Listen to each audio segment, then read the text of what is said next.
In a hidden fold of the world, nestled between hills as round and soft as sleeping kittens, lay a very special place called Harmony Valley. It wasn't a normal valley. It was built for sound. Its walls were made of smooth, curved stone that loved to play with noises. A happy shout from one side would be returned as a happy whisper from the other. The gentlest breeze would set 100 tiny wind chimes, hung from the trees by a forgotten wizard, into a soft, tinkling melody. The river didn't just flow, it babbled a tune, and the stones on its bed would hum along. But the most beloved resident of Harmony Valley was the echo. The echo was the valley's dearest friend and its favorite game.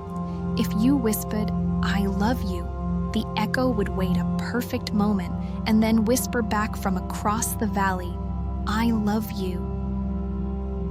A little fox named Pip lived in a cozy den at the foot of the valley. Pip had fur the color of a toasted marshmallow and ears so large and sensitive he could hear a snowflake land on a blade of grass. His favorite thing in all the world was to play with the echo. Every single night, just as the moon was climbing into the sky, Pip would go to his favorite spot, cup his paws around his mouth, and whisper a secret to the valley. Tonight, he was ready for his game. He whispered, "Hello, friend." He waited, his big ears pointed, his tail giving a happy little wiggle in anticipation. And then, there was only silence. The wind chimes tinkled, the river babbled, but the valley wall gave nothing back. Pip frowned. That was strange. He tried again, a little louder. "Good night, moon." He listened with all his might. He heard the sigh of the wind in the pines, the sleepy chirp of a cricket, but he did not hear the soft, familiar voice of the echo. The echo was gone. Suddenly, the valley felt different. It felt incomplete. The river's tune sounded a little lonely without its partner. The wind chime's melody seemed to drift away without being caught and gently tossed back. The silence wasn't a peaceful, comfortable silence. It was an empty silence. The mystery of the missing echo had begun. Pip knew he had to find his friend. This would not be a search for his eyes, but a search for his very large and sensitive ears. He had to listen for what was missing. He padded silently over to the ancient grove of pine trees, where the night wind liked to rest before its journey across the world. "Wise wind," Pip whispered, "did you hear where the echo went?" The night wind stirred, its voice a low whoosh through the pine needles. "I did not see the echo go, little fox," it whispered. "But earlier, as I passed the valley wall, I carried a strange sound away with me. It was not a sound of talking, but a sound of leaving. It was the sound of tiny, soft footsteps made of silence. Footsteps made of silence." Pip tilted his head. That was a very curious clue. "Which way did you carry this sound?" Pip asked. The wind blew gently, guiding him to a path that led out of the valley and up a long, winding hill.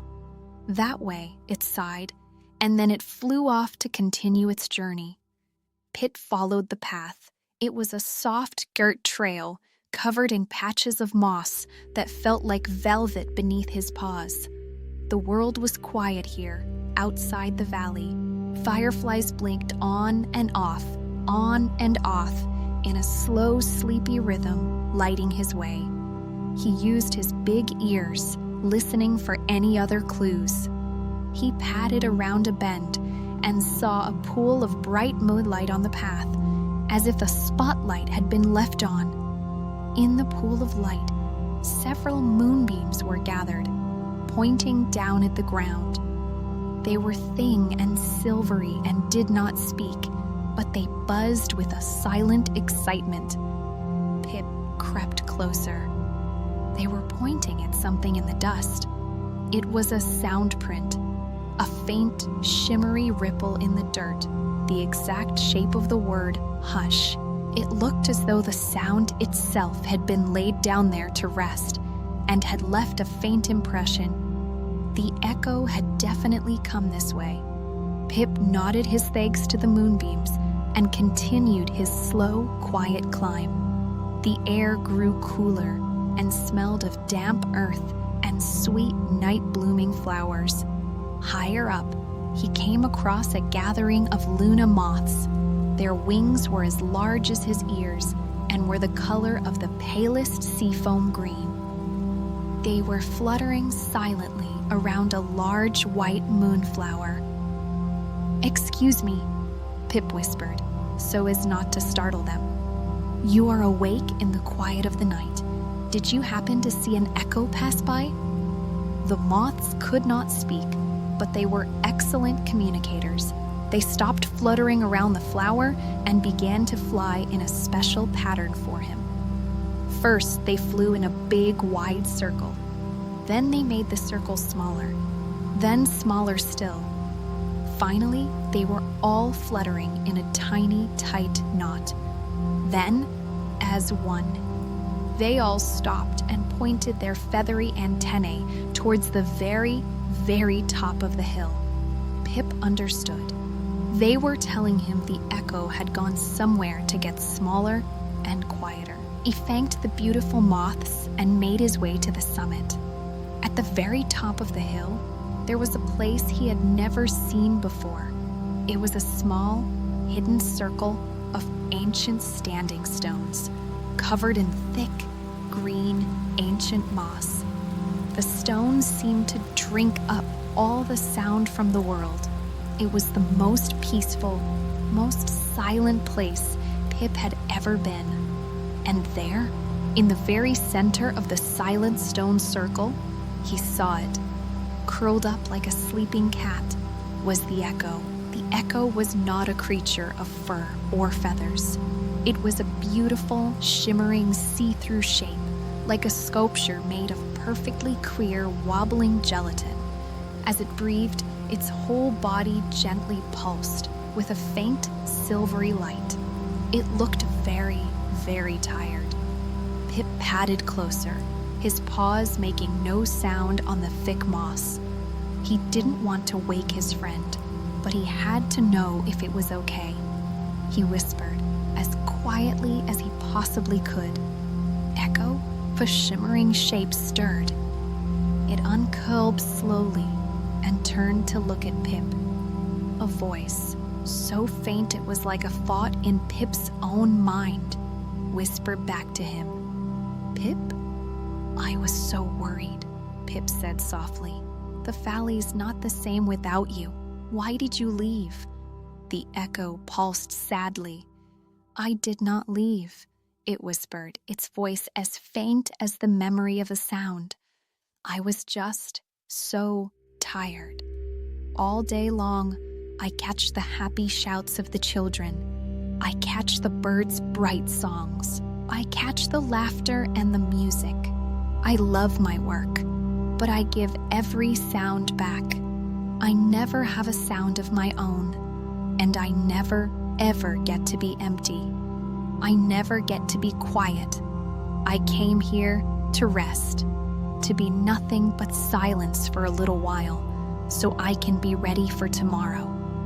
Pip looked at the tired, translucent shape, and his heart filled with understanding. The echo wasn't missing. It was just resting. Pip did not ask it to come back. Instead, he lay down on the soft moss a few feet away, curled up, and did something new. He didn't whisper a word. He didn't make a sound to be copied. He just let out a long, slow, happy sigh of relief and contentment. The rested echo looked at him, and for the first time, it smiled. A slow, wobbly, shimmering smile. And then it gave the sigh back. a perfect, soft, happy copy. It was the most beautiful sound Pip had ever heard, a sound of shared peace. "You sleep now, friend," Pip whispered. "Sleep as long as you need. I will tell the valley you are resting." Pip turned and padded slowly back down the long, winding hill. He knew the secret of the missing echo. Back in Harmony Valley, he went to his favorite spot. He knew the echo was too far away to hear him properly, but he cupped his paws and he whispered to the great stone wall, "Sleep well, my friend." He waited, and he listened with his very big, very sensitive ears. And from far, far away, carried on the gentle night wind, he heard the faintest, most peaceful reply imaginable. "Sleep well, my friend." The harmony was back, but it was a new, better harmony, one filled with understanding and peace. The mystery was solved, and Pip, his heart full and his mind calm, curled up in his cozy den and drifted off into a deep and silent sleep.